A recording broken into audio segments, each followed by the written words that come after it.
All right. Good morning, everybody. My name is Greg Herren, and welcome to the Bold Strokes Bookathon. I don't know if we're the first panel of the day, but it certainly feels like it to me because I am not a morning person. So hang in there and bear with me all.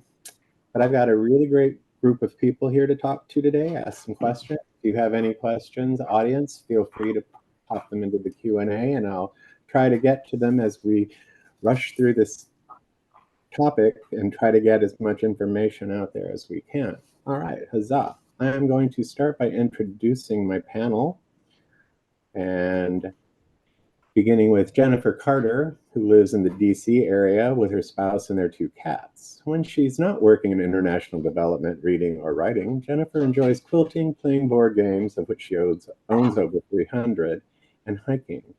She is a longtime avid dungeon master, but only of Dungeons and Dragons, and collects female action figures, which are frustratingly rare. Welcome, Jennifer. Yay! Okay, next up, originally from Dallas-Fort Worth, Sam Ledel now resides in Denver, Colorado. Her debut novel, Rocks and Stars, was a Goldie finalist, and her historical romance, Wildflower Words, was a 2023 finalist for LGBTQ fiction in the Next Generation Indie Book Awards. Her 9th novel, With Bold Strokes Books, will be out later this year. Welcome, Sam. Yay! D. Jackson Leigh has now retired from her career as a journalist, but continues her real passion, writing sultry lesbian romances laced with her trademark Southern humor and affection for dogs and horses. She's published 17 novels and 1 collection of short stories, with Bold Strokes winning 5 Golden Crown Literary Society Awards in paranormal, romance, and fantasy categories. She was also a finalist in the romance category of the 2014 Lambda Literary Awards. Welcome, Jackson. Hooray, I haven't seen you in forever. Hey. How are you, Jackson? Yes, I know. Good. It's good to see you. Hey, next up we have, for some international flavor, we have Kit Meredith, who uses they, them pronouns and lives in the middle of England with her fur babies. They're an extroverted introvert who enjoys connecting with people through the arts, including running local community groups focusing on queer storytelling. Neurodivergent, polyamorous, sapphic, and non-binary, they relish writing about characters who also live and love queerly. And finally, we have Radclyffe, the boss. Radclyffe has authored over 70 novels, ranging from contemporary romance to romantic intrigue and paranormal romances. She has received numerous awards, including 3 Lambda Literary Awards. She is also the publisher of Bold Strokes Books. Her most recent is a new adventure in writing, a romance co-authored with Julie Cannon titled Fire in the Sky, just released in December 2023. Welcome, everyone. Yay! All right. What a distinguished panel of successful writers. This is very exciting. All right, so the easiest way to do this, I don't want y'all to mute unless your dogs start barking, Jackson. And that way you can answer, but I'm just going to, I would like to run this as more of a conversation rather than interview. But because of the free-for-all nature of unmuted open mics on Zoom, I'm going to start each question with your name, you answer. When you're finished, I'll say another name and so on and so on. But feel free to raise your hand or something if you have something you want to add to the question that's being answered by someone else at that time. I don't promise that I will notice, but I will certainly do my best. All right, so starting off, I'll start with Kit. Welcome, Kit. Actually, I'll start with Jennifer. Sandy can transcribe the question for you, Kit. I forgot, sorry. Bad Greg. So we'll start with Jennifer. Jennifer, yay, welcome, Jennifer. So when I first started, I primarily write mysteries. Generally, when I was first getting started, a lot of the advice that I was given about writing a mystery and how to come up with a story for a mystery is that you start at the end and work your way backwards, which never, as a literal person, that never really made a lot of sense to me, because I was like, what do you write the last page, and the second to last page, and the third to last page? It took me a long time to realize that, no, you just need to know where you're going when you start.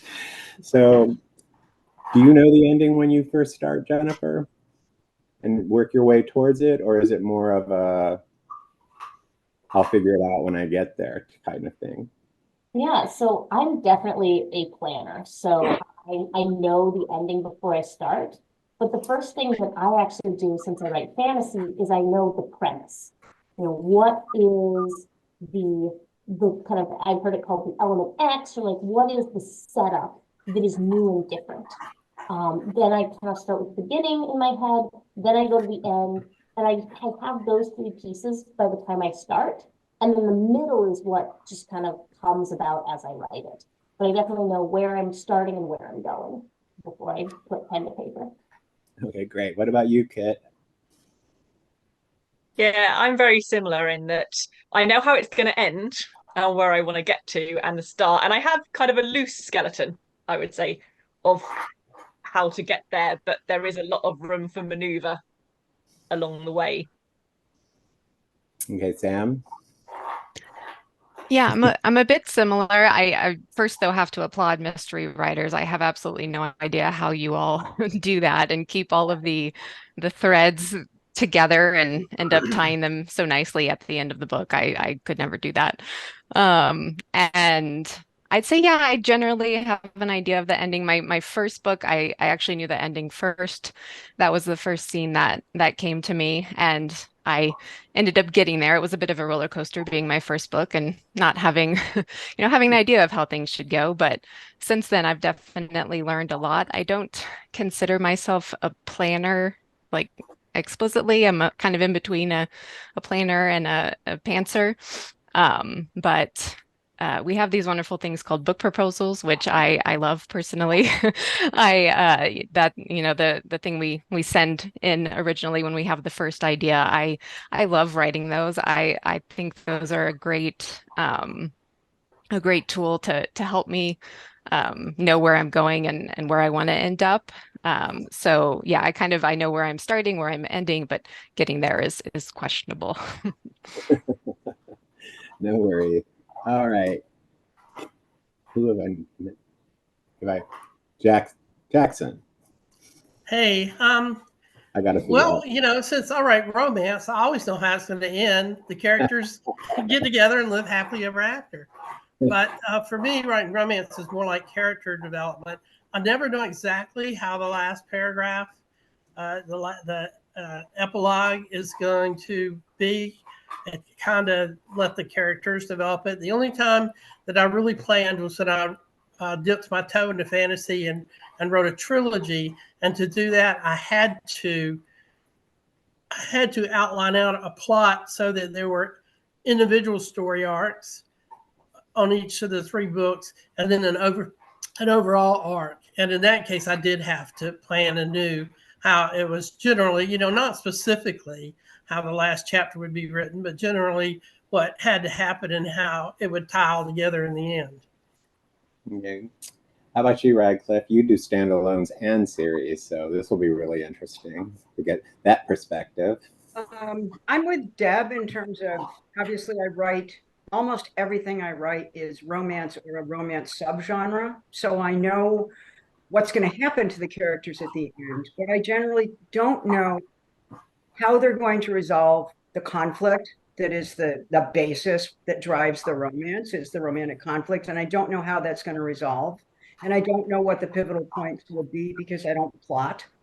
So that happens very organically as I write the romance. And as Deb said, as I develop the characters interact, and the basic conflict that I set up at the beginning begins to emerge. But when I sort of naively thought, I really want to write a police procedural, I had no idea how that would end, except general theme, like, justice will prevail, the good guys will win, the bad guys will go to jail. And that, when I wrote the Justice series, I had to plot major points so that I wouldn't forget what they had to actually do throughout the work to catch the bad guys. So I think depending on what I write, it depends. That will determine how much I think about the ending before I get there. I want to circle back to what Jackson said about it's really character development. Romances are really about character development because you know how they're going to end. Does that apply with you too, Jennifer, with your world building fantasy stuff too? Oh, absolutely. Yeah, there's so much of it that develops as I'm writing it, and so much of it is character driven. Definitely. How about you, Kit? Yes, definitely. Because I write romance as well, it is all about that character development and the character building. I do have the problem sometimes too, writing that new characters pop in who change things, and that kind of mixes things up a bit. But I try not to let that happen too much. What about you, Sam? You do have to do a lot of historical research with your work too? Does that play into character development as well? Yeah, it does. For definitely for the historical romances that I've written. But I also love research. So it's I consider it a fun part of the process, but that definitely plays into part of the character development. And I'm on another panel tomorrow regarding age, and part of that, as I was thinking about that, was also the time where the characters are. The time and place can factor in greatly to characters and kind of how they move through the world, and how they see things, even if they're from different backgrounds within the same time period. That can play a lot into how they view the world, and how their arc is going to change over the course of the book. Is that how do you know when to draw the line on how much of your research to use in the book? Yeah, I think that's where my editor comes in, and can kind of pull the reins back a little bit on if I don't necessarily need a very specific detail in the story that doesn't necessarily serve anything. I think you can pepper the story with some of those things to help really create the world and draw that picture for readers. But I don't think everybody needs to know exactly what Main Street San Diego looked like in 1923. So every storefront and all of that, but I can give them a general idea. Awesome. How about you, Jackson? Do you start with your characters? Is that where you start, with the characters and the conflict? Absolutely. I usually have a general idea of what's going to happen. Like there's my next book that I'm going to research has something to do with wild horses and the wild horse herds. And so I have a general idea of the story that I want to write, but I also I start with the characters. I mean, I don't necessarily do a plot. It's just that I figure out my characters first. And I hate writing those book proposals because they make me think so hard. But it's when I'm done, it's helpful because I often refer back to them to see what I was thinking when I was first thinking about the characters. And I wrote out what their internal conflict is that they have to resolve in their development for them to be able to commit to a relationship with this other person who's also going through their own personal journey. So, yeah, I would say I'd start with characters. Okay. What about you? How about you, Rad? I know you've had recurring characters as well. So how does that work with you?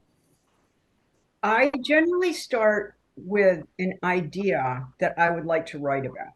So I think I would like to write a medical romance about COVID or whatever, or I want to write about firefighters.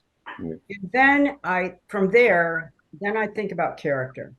Who are the characters going to be? Who are the main characters going to be? What will their internal and external conflict be? At the very beginning, I need to know just those things because that's going to frame the romance for me. And then I just start writing. If I've written a series, then I have to ask myself, what can I create that's new for these characters? You know, readers, I love readers, and they will always say, I don't care what you write. I love these characters. I would like to see them again. But the problem is, if you don't have a story to interest people, there's nothing to write. And you know, the grocery list is not going to do it. So I try to think about how can these characters change in the next book. So again, I do start with characters. The only time, real quickly, is romantic intrigue or when there's two parallel plots. Then you have to have both a character-driven portion of the book and a plot-driven portion. So when you're writing subgenres like romantic fantasy or paranormal, so you're going to have a plot line and a character-driven line, then it gets a little more complicated to bring those two together. From what I'm hearing and what I'm seeing in the chat, Sam, you might have a second career writing proposals for people. I had no idea. Mine too. I hate writing those things. All right, let's see. So a lot of times romance gets a bad rap because of the happily ever after. Sorry, I haven't had enough coffee. It's really early in Central Time Zone, and it's cold here, so it's weird. But so I'll be doing that a lot. I'm sorry.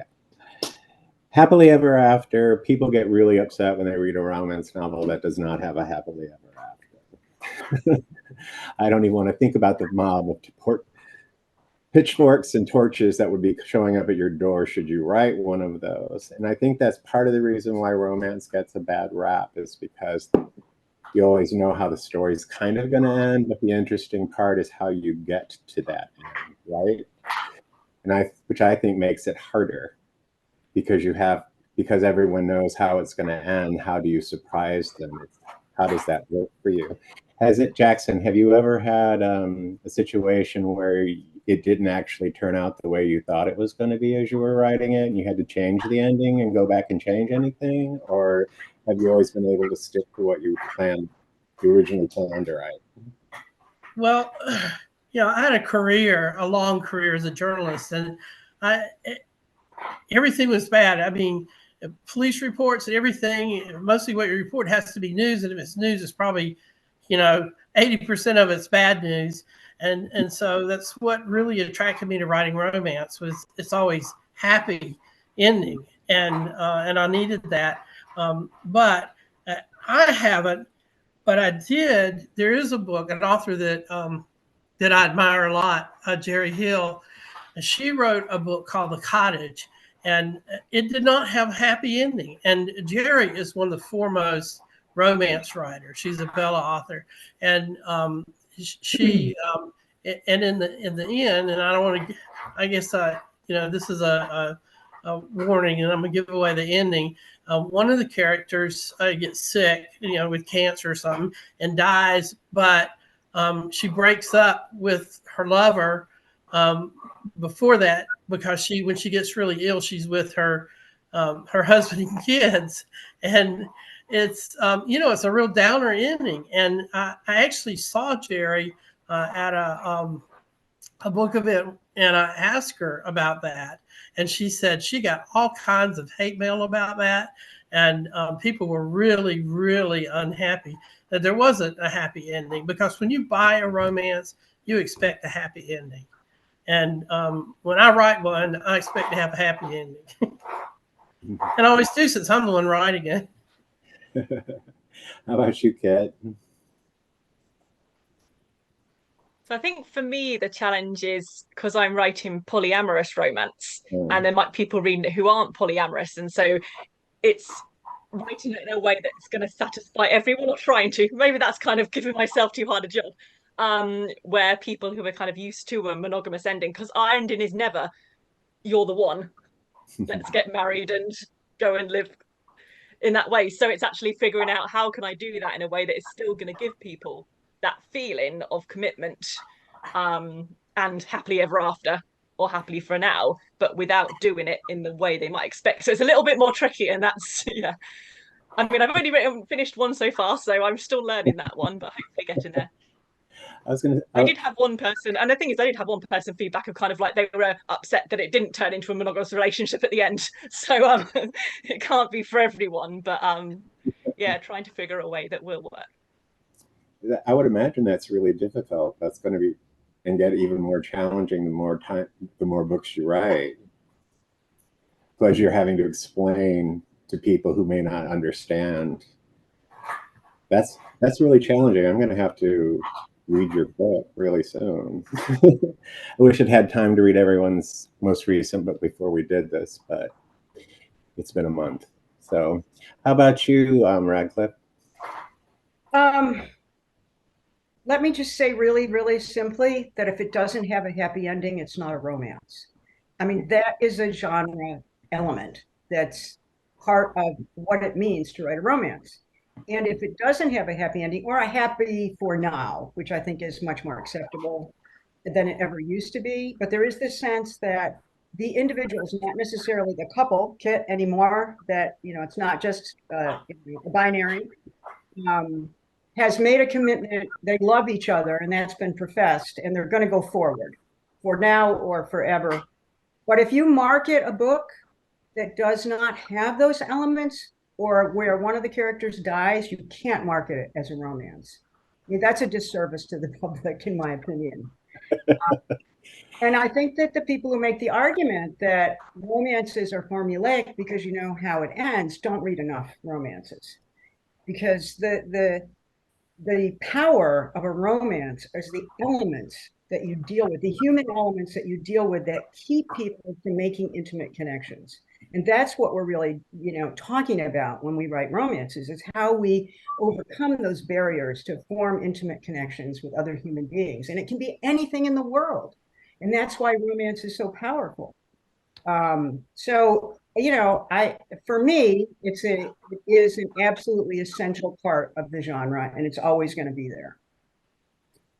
Well, it's like I said, no one ever says that mysteries are formulaic, but Right. they kind of are. I mean, if you don't solve the mystery, somebody's going to be pissed. It's like, oh, no solution. You figure it out. Solve it yourself. They'd show up at my house with the torches and pitchforks with that one too. How about you, Jennifer? What do you think? Yeah, I definitely think that the happy ending is an essential part of the romance. I would definitely agree with everything that Radclyffe said. I think that for me, the two things that are, you know, what I use to make it interesting or new is there are two challenges in each of the books that I have. There's the challenge of what's keeping the characters apart, whether it's a clash of cultures or, you know, taboo around these two characters being together. And then there's also the plot challenge. And so that is really where I kind of lean in as well on the ending. Usually by about 3/4 into the book, the characters are pretty solidly together, but they have to solve whatever the big bad is. And so that, I think, is really where the happily ever after, the challenge is coming out of it, is what are they going to do to fix the fact that their people are enslaved, or that, you know, the big bad is coming for everyone. Cool. It's really interesting, because as I was thinking about this panel last night, I was trying to remember. I became a big reader in the 70s, and that's when almost all romance novels had the heroine die beautifully at the end. Love story, that kind of thing. It's like, well, again, not a romance. Not a romance, exactly. I think that's why, particularly in terms of queer fiction, it's really important you get that too, because like the stereotypical queer book then used to end that someone would have to die tragically. Yeah. And I know myself, that's actually why I started reading queer romance, was I wanted the guarantee that the characters wouldn't have something horrific happen to them, and kind of one of them wouldn't have to die by suicide at the kind of the end to do it. So I think that makes it even more important in our genre, that there is that safety that, okay, I can read this book, I can enjoy it because I know that that's not going to happen. So I can let my guard down and get properly into it. Yeah. I think that's why a lot of us started writing romance, in that we wanted to write and read stories that validated our love and our lives and the positive elements in our existence. And I've never stopped wanting to write that. So Well, I think that it's important that we show people that we show our fellow queers that it is possible to be happy, to be queer and happy. We don't have to die. We don't have to die. When I first started reading queer fiction myself in the 1990s, that was part of the reason my Scotty series was a reaction to Jesus Christ. Someone dies at the end of every gay literary book I'd ever read. It's like, it's all about death and morbidity, but AIDS. But at the same time, that's when the lesbian romance genre was really exploding with Barbara Greer and Naiad and all of those back in the 80s and 90s, while the gay men were all dying and the lesbians were writing great romance novels and building a great foundation for all the panelists we have today, which is interesting. I think I actually edited Jerry Hill a long time ago, but back in the early days of my career. It's really frightening to think how long I've been around. All right, so we've talked about a little bit about the romance genre, but we have but the romance genre is also not just the romance genre. There are many subgenres within the romance genre, just like there is when you say literary fiction, everything's literature. Everything's a genre. Literary fiction is a genre. So some of you write straight up romance. Some of you write a different type of romance as well. Radclyffe, I'm looking at you. And so I'd like to touch on the subgenre and not the romance aspect of your books. So Kit, oops, I'm not supposed to start with you. I'm sorry. All right. I'll start with Radclyffe. So, So Rad, when you're writing a paranormal romance, how much paranormal content, how much intrigue content versus how much romance content do you consciously think about that? And with romantic intrigue, you don't have to answer this one, Kit. With romantic intrigue, what is exactly romantic intrigue? Because isn't all romance intrigue? No. I mean, romantic intrigue is a real thing. And it usually is when one of the characters is in jeopardy.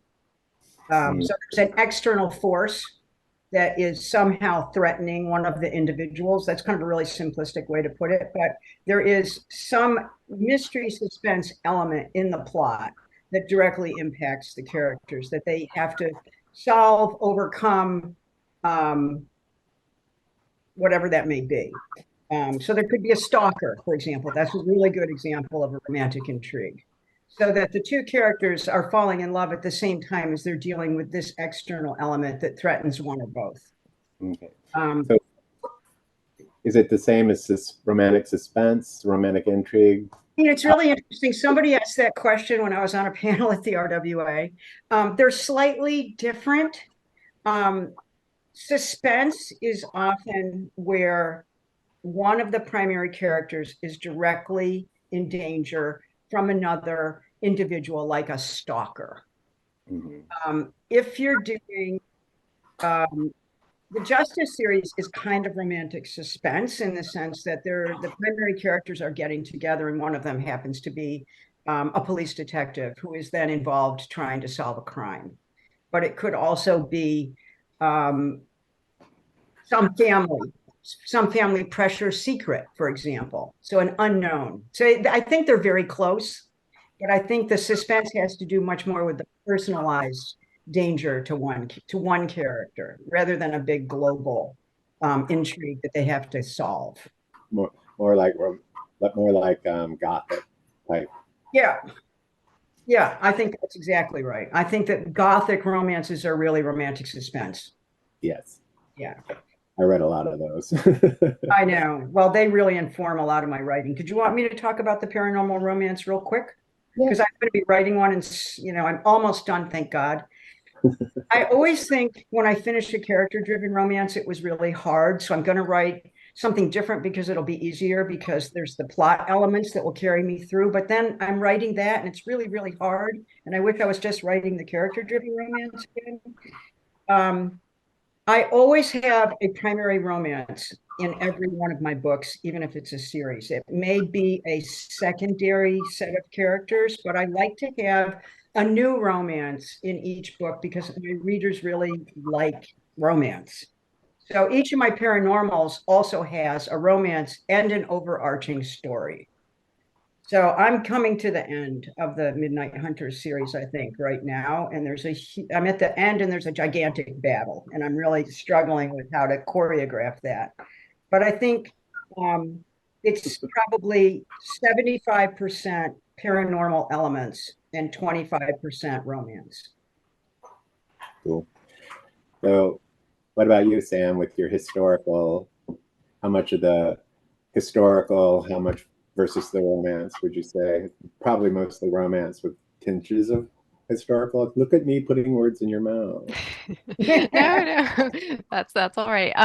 Yeah, it's my historical romances. I've written fantasy and historical romances, and with the historical romances, yeah, the romance is a bit more front and center with subplots of whether it be kind of like a reunion office relationship, or what I'm working on now is like a rum smuggling setting. So there's that plot line that the characters are kind of circling around the rum smuggling and temperance movement.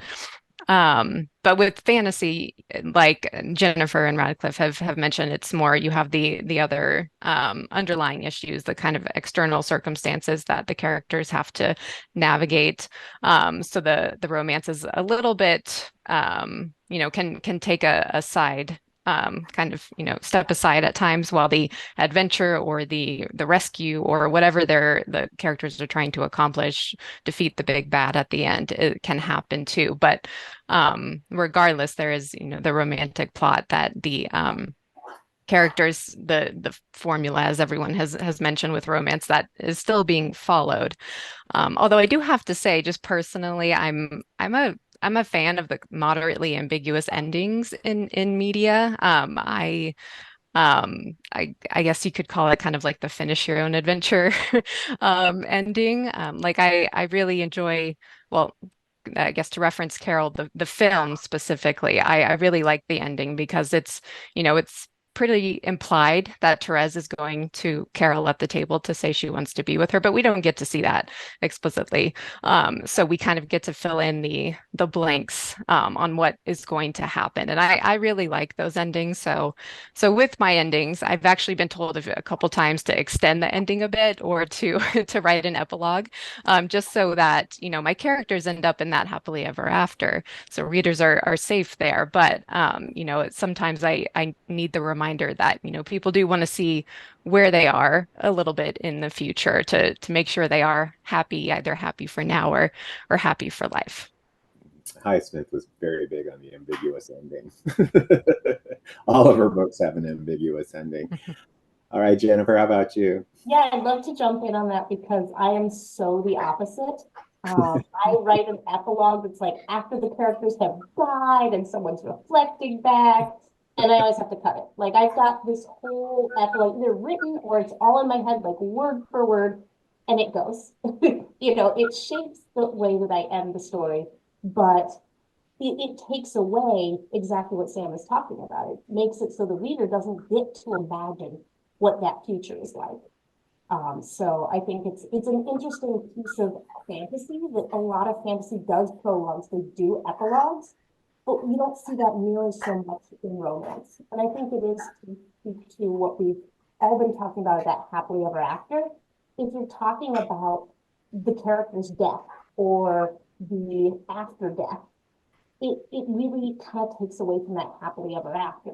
We don't care as much about the world being in a good place. We care about the characters being in a good place. So I think that's a piece of fantasy that I've had to kind of let go of because the romance is as important, if not more, to the ending. How about you, Jackson? What was the question specifically? Oh. You don't remember either. What is the ratio of romance to your subgenre? Well, I try to in every book. I think that readers enjoy, and I do, books that aren't just a romance, but maybe take you on an adventure with them. Um, and learn things. Georgia Beers is really good at. She wrote one that gave you a lot of information about craft beers that I didn't know. In this romance that she wrote, and so I try to include some information that it, that gives the reader more than just the romance. When I wrote Swelter, it was I guess I would say it was suspense. I had always called it intrigue, but now after listening to Rat, I guess it's suspense, where these two people fall in love and they're being chased by this drug lord that's after one of them for something, and so that was intrigue. That's the one intrigue I did, and then of course fantasy is a subgenre of romance, and each book in the trilogy had a primary romance in it, but then there was the whole storyline of what these characters, these Dragon Horse warriors, had to accomplish over the series. So it was. I think those books, as well as pure romances, give readers a variety, and I enjoy writing. They're a little bit harder to write than just a pure romance. How about you, Kit? You're up, Kit. I think for me, it's although I'm writing romance, so it is primarily central to it. I say like the poly aspect of it means that there's not just one couple. There's not just those two central acts, and I think that was what makes it partly interesting to write, is that you can write about those other relationships as well. So although it's important to make that primary romance the main focus, there are those other relationships and dynamics to delve into as well. And then I do like to have some other actual theme to the book, background to it as well, as Jackson said, to give that bit of interest outside of it. It seems like that would be really hard to do. I think the thing I'm finding at the moment is trying to do it in a way that doesn't try and lecture or educate people who don't know that much about it. It's writing it so that it makes sense to people, but doesn't feel like a handbook on polyamory, because that's not what they're coming for. There are plenty of those if people want them, but that's not what I'm trying to write, obviously, in romance fiction. So it's a balance. I think that's a great point, that no matter what we're writing, we have to kind of trust the reader to figure out some of what the story's about without trying to teach, but also showing the characters what you would like the reader to take away from whatever your message happens to be in that book. And readers, are pretty smart. And it's pretty boring when actually you're trying to teach the reader. Can I say something about epilogues? Because I think epilogues are really interesting, and they go in and out of favor. Most recently, prologues and epilogues were like anathema. Don't do them. You don't need them. One of my favorite Regency romance writers, Eloisa James, always writes an epilogue. I think sometimes the genre lends itself to epilogues, and she always shows the characters 2 or 3 or 4 or 10 years down the road, happily married with a pack of children. But she also writes extended series using all those characters, which is, I think, really smart. And I think that if the epilogue actually adds, if you're writing a series and the epilogue adds something to it, which is going to bring the reader into the next book, it's probably a good idea. I think otherwise the closure isn't really as necessary. But if it actually functions as a teaser in your series, that makes sense. I always call the ones that have the deep explanations the ABC after school special books. Hitting you on the head with the lesson here. But it is important. It is important to just show people existing and able to exist happily within the strictures of a society that can't seem to make up its mind about us one way or the other. All right, so let's see. I'm going to skip that one. So, all right. I think we've already covered that question extremely. All right, so I'm going to ask some basic writer questions now. I think we've done a pretty good job with how, and I did not make a single junior high school bully joke about our title, Satisfying Endings. I'm very proud of myself. They just write themselves. You made it 42 minutes. Oh, yay. Maturity finally at 62. All right, so I'm going to start with Jackson. It's great. I've never done the gallery view before because I just discovered how to do that today. So I feel like it's Hollywood Squares. So nobody remembers Hollywood Squares. I do. All right, Jackson, what is the best writing advice you've ever been given? The best advice I've ever been given, and appropriately came from Radclyffe, was, and I have repeated it many times to other writers who asked me to beta read for them, is show me, don't tell me. As a reporter and a newspaper editor, we were all about telling what happened. And so when I switched to writing fiction, which is very, very different from journalism, I had a tendency to do that. And Rad edited several short stories that I wrote for anthologies. And she would send it back with a little note saying, show me right here, don't tell me.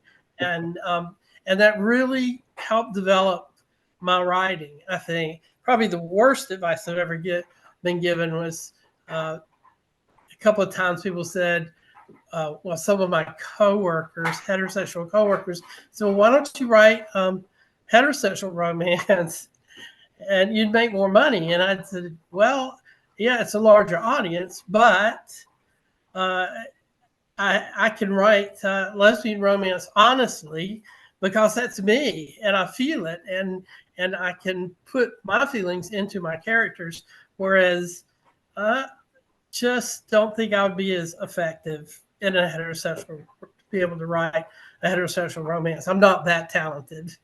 If I had $1 for everybody who told me to write about straight people, I wouldn't have to write about straight people. How about you, Jennifer? What best and worst writing advice you've ever been given? Yeah, so I think the best is I can edit a bad page. I can't edit a blank page. Yeah. That I'm somebody who writes way too much and I have to cut and cut and cut. But the thing is, if I'm so focused when I'm actually writing it on the fact that it's going to be too long, then I don't write what I need to write. And then when I come back, the content isn't there for me to just keep the best words. So I think that was the best advice and something I really try to say to others, whether it's academic writing or, fiction writing, whatever it is. I found that to be really helpful. I think the worst advice, that one's harder. I've gotten some pretty good advice, and I feel like I forget the bad advice because I just like, nope, that doesn't work for me. Oh, that's one that I've had a lot, is write your first chapter, then don't even look at it and write it again. And I think that works for some people. It does not work for me. I'm like, I put in so much time. Why? Like, there's gems in there that, yeah, I'll rewrite it, but I don't want to rewrite it without looking at it. So, how about you, Sam? Yeah, I think the best writing advice, I don't know. I've gotten a lot of really wonderful advice especially since joining BSB. This sit in the chair and write is always a good mantra. Kind of like what you were saying, Jennifer, you can't edit a blank page. You have to just sit there and do the work, and then you can go back and look at it. What you said also, Jennifer, reminded me of another piece of, I forget who said it, but it was similar in terms of kind of the pace of moving forward with your book. I used to be somebody who would reread everything all the time. And then I found I was stalling myself out and I wasn't making good progress with my writing because I wanted to go back and edit everything all the time. And I realized I need to just sit and kind of finish the manuscript, and then I can go back, which really helps me see the overarching picture of where I'm taking these characters. And then just all the advice I get from my wonderful editor. She's great, and just little things, even like things that I think I am fairly confident in terms of sentence structure. She will still point things out for me. I'm prone to what she calls Yoda speak. So I'm still working on on that in my manuscripts. That'll still pop up sometimes. I'm catching myself now with it, but that's something. And I've just learned a lot about how to express my characters' emotions. They did something, but they also have to feel something. So making sure that is conveyed as well. And fortunately, I haven't gotten bad writing advice, I think.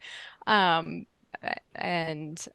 think the biggest thing is that when I was first starting out, I was getting caught up in kind of the noise of the writing world, like what I thought I should be doing or how I thought I should be writing, like I should be using these tools or this software, or I should be writing this many hours a day or meeting this word count. And that's a lot of those things I felt like I needed to do, which led to imposter syndrome and doubting myself. So just kind of being able to figure out what works best for me and blocking out everything else has done wonders. Great. How about you, Kit? Kit?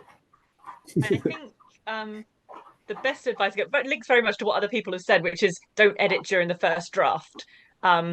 Which is something that I found difficult to start with. That actually allows me to get the whole story out before trying to do anything with it, which links into what everyone else said. I think otherwise, other good advice. I'm struggling to think of bad advice, which is where I was coming from. That generally I've had lots of good tips. Probably some only specific feedback that maybe I didn't, that wasn't helpful. But another good one I'd put in is join a writing group, which is something that a lot of people said. And I know I found that really helpful. I actually did the thing of forming a writing group because I followed the advice of if you don't have one locally, create your own. And now we have a lovely queer writing group locally, which definitely then keeps the good advice coming and you get a lot of useful feedback from that. And encouragement to keep going and people keeping you on track and going, so you said last month that you were going to do this. So it adds someone extra to prod you along as well. And before I throw the question to Radclyffe, I'm going to mention some writing advice that I heard Radclyffe give to a workshop once that has never left my mind about how when writing a sex scene, hip bones are sharp and not sexy. You remember that? That's probably advice I didn't take.